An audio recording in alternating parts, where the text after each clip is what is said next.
Pleasure to have you here sharing with us, especially the good practice, but also talking about the importance of bad practice and how to improve it in the near future.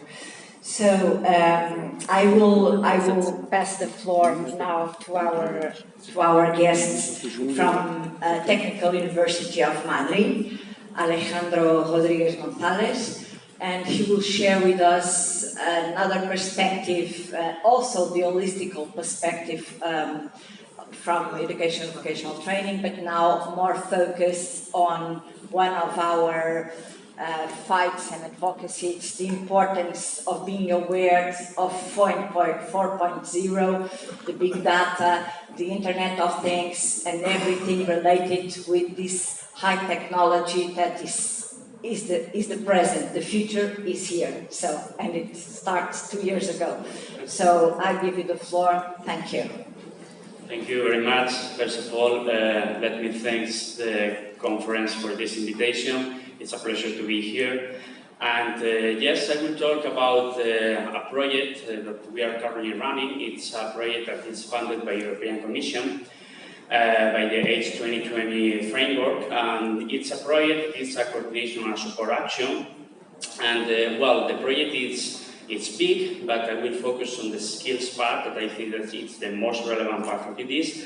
By the way, I will try to be quick, because I know we are a little bit run out of time, and we need the coffee, right? So, well, first of all, it's why.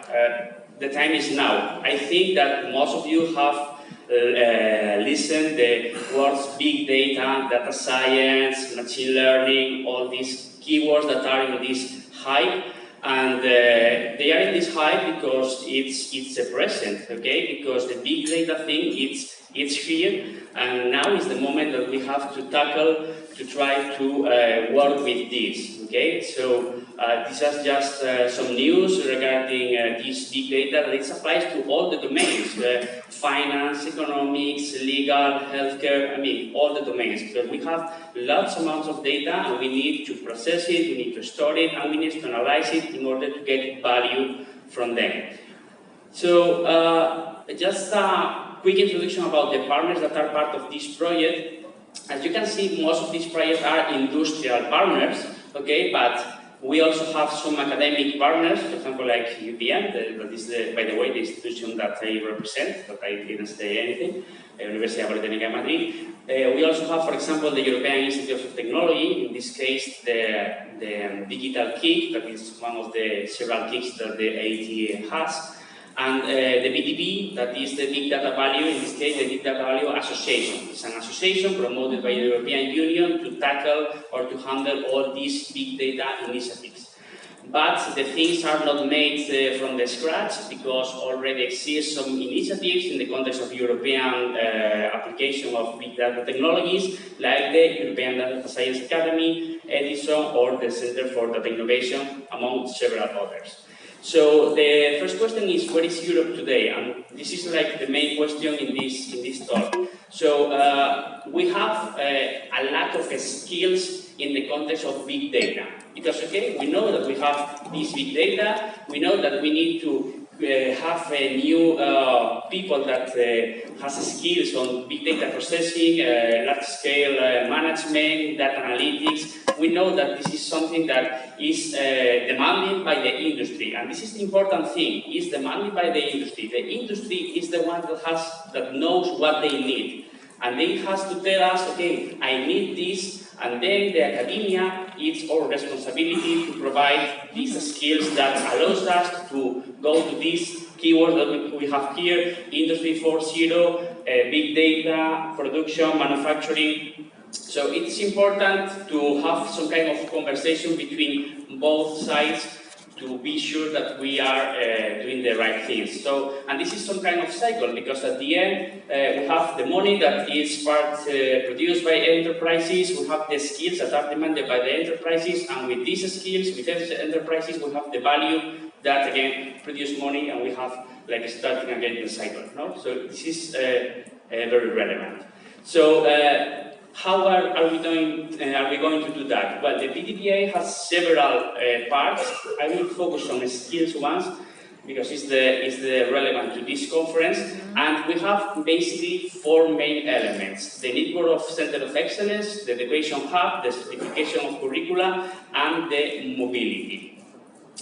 So the first thing is the Center of Excellence. So the Center of Excellence are institutions that basically have to provide what are the best practices and guidelines regarding this big data ecosystem. So they are in contact with the industry side, so they know what are the needs, okay? And they know also where is the impact, where we have or where we want to produce the impact. It's something that is really focused or really centered on the environment regarding big data. So the Center of Excellence, that we have some partners over here that are part of this Center of Excellence, are the ones that can provide us to the academic and the industry world itself what are the needs that we have in the context of big data management, big data processing, big data analytics, etc., etc. And I'm talking about big data, but this is something that can be applied to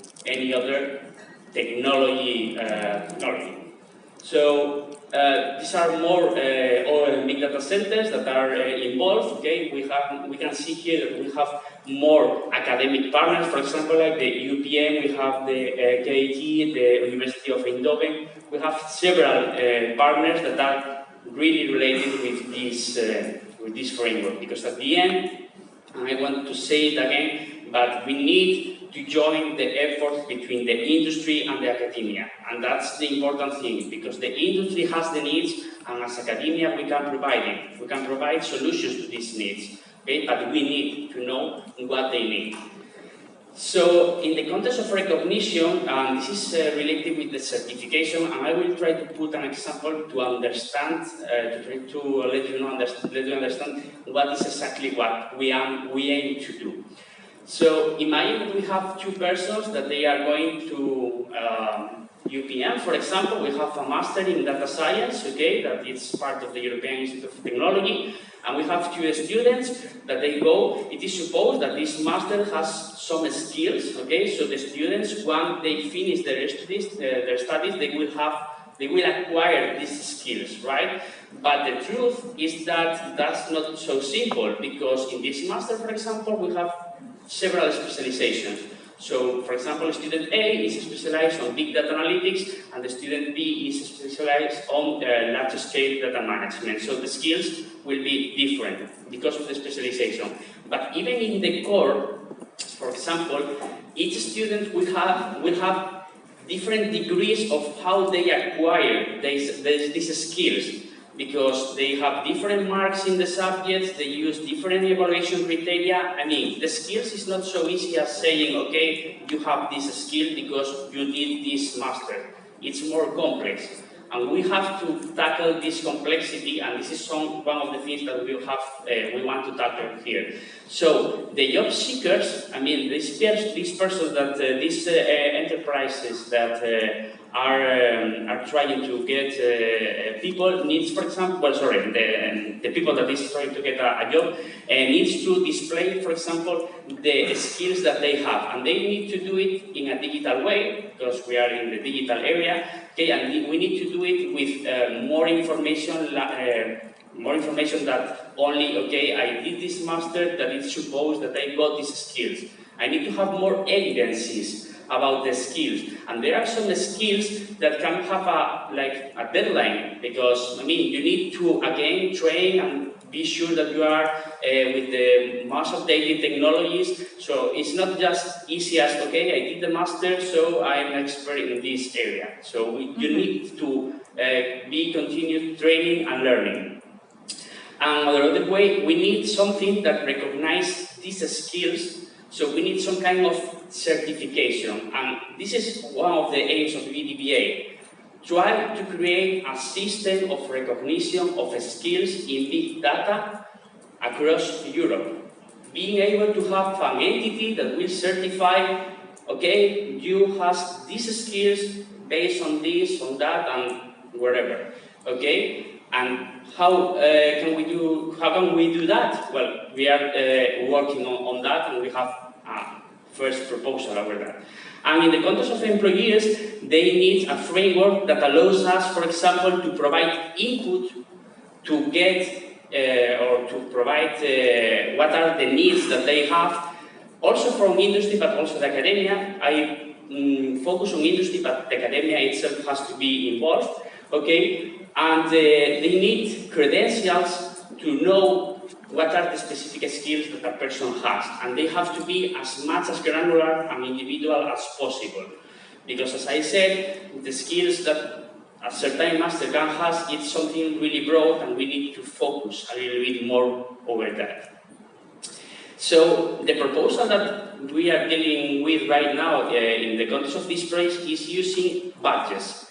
The badges basically allows us to have a recipient. This guy has this badge, a page name regarding the specific skill, description, and most important, a criteria about how this skill is supposed that was acquired, okay? Because he does this kind of practices and he gets this kind of marks, whatever, the criteria should be defined but should be specified in the budget. They should have an issue, the academic institution, for example.